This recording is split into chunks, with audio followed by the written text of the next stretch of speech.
আজকে আমরা বানাবো পাবদার ঝাল। কেমন করে বানাই আপনারা সম্পূর্ণ রান্নাটা শেষ পর্যন্ত দেখবেন। এটা হচ্ছে পাবদা মাছ নিয়েছি আমি এখানে 4টে।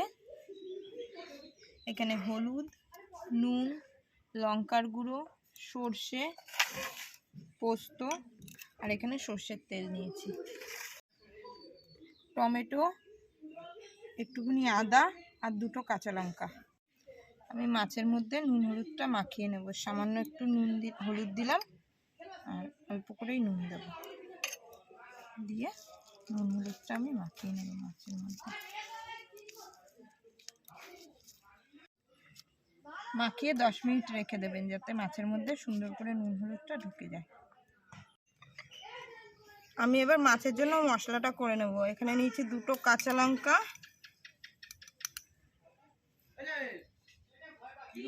হাফ চামচ থেকে একটু বেশি সর্ষে আর দেব 1.5 চামচি পোস্ত। দিয়ে আমি এবার একটুখানি হলুদ দেব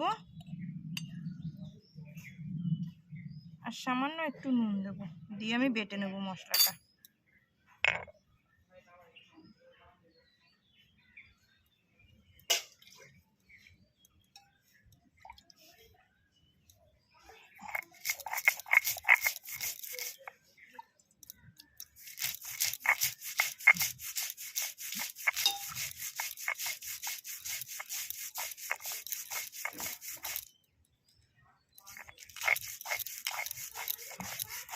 এই যে আমার সর্ষে পোস্ত কাঁচা লঙ্কা বাটা হয়ে গেছে, আমি তুলে নিচ্ছি। আদাটা ঘষে নেব, আস্তে আস্তে হয়ে গেছে। টমেটোটা আপনারা এরকম করে ঘষে নেবেন। টমেটোটা আমার ঘষা হয়ে গেছে। কড়াই আমার গরম হয়ে গেছে, এবার আমি তেল দিয়ে দেবো। চুনো মাছটা কিন্তু ছেটে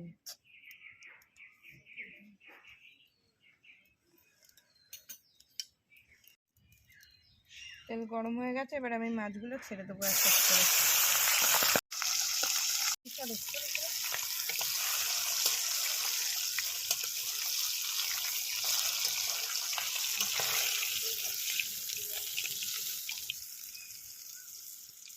এই যে আমার মাছগুলো ভাজা হয়ে গেছে, আমি তুলে নিলাম।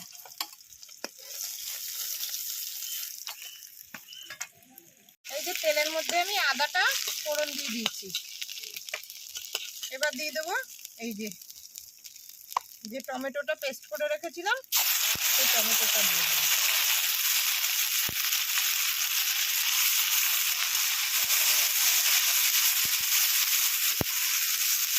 টমেটোটা দিয়ে একটু সুন্দর করে নেড়ে নেব।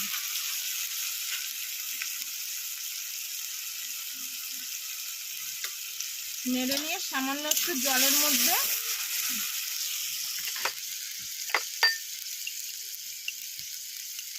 আমি হাফ চামচি হলুদ আর হাফ চামচি মতন লঙ্কার গুঁড়ি সুন্দর করে জলে গুলে এর মধ্যে দিয়ে দেবো।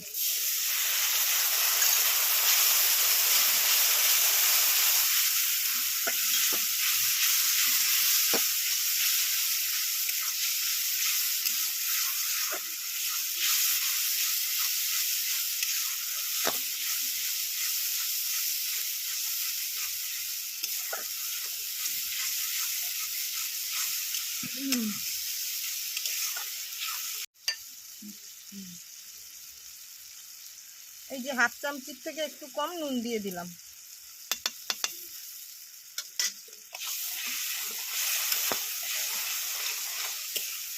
তেল ছেড়ে দিয়েছে, এবার আমি এর মধ্যে সর্ষে আর পোস্তর পেস্টটা দিয়ে দেবো, বাটাটা দিয়ে আবার কষাবো। এই সময় কিন্তু কম আঁচে কষাবেন, আর যেন বেশি না থাকে, তাহলে মশলাটা পুড়ে যাবে।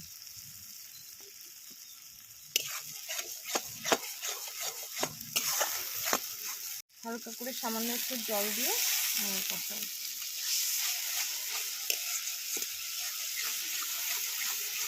এই যে দেখুন আমার সর্ষে পোস্ত সব মশলা একসাথে এবার সুন্দর করে কষে গেছে, যে তেল ছেড়ে দিয়েছে। এবার আমি জল দিয়ে দেবো। বেশি ঝোল দেবো না, এটা তো একটু মাখা মাখা হবে, তো জল বেশি দেবো না তাই।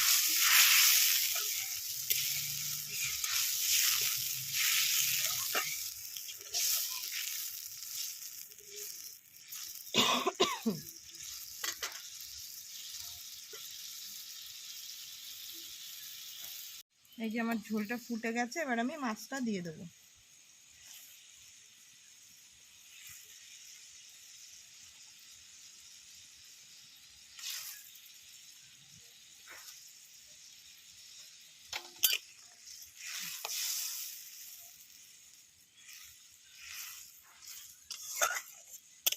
এই যে দেখুন আমি একটু নেড়ে দিচ্ছি যাতে নিচে না ধরে যায়, আর একটুখানি আমি রাখবো, ওই 15-20 মিনিট মতন রাখলেই ঝোলটা শুকিয়ে যাবে। আমার অনেকটা শুকিয়ে এসছে, আর একটুখানি রাখলে ঝোলটা মাখা মাখা হয়ে যাবে। এই যে আমার পাবদার ঝাল রেডি, এবার আমি নামিয়ে দেবো।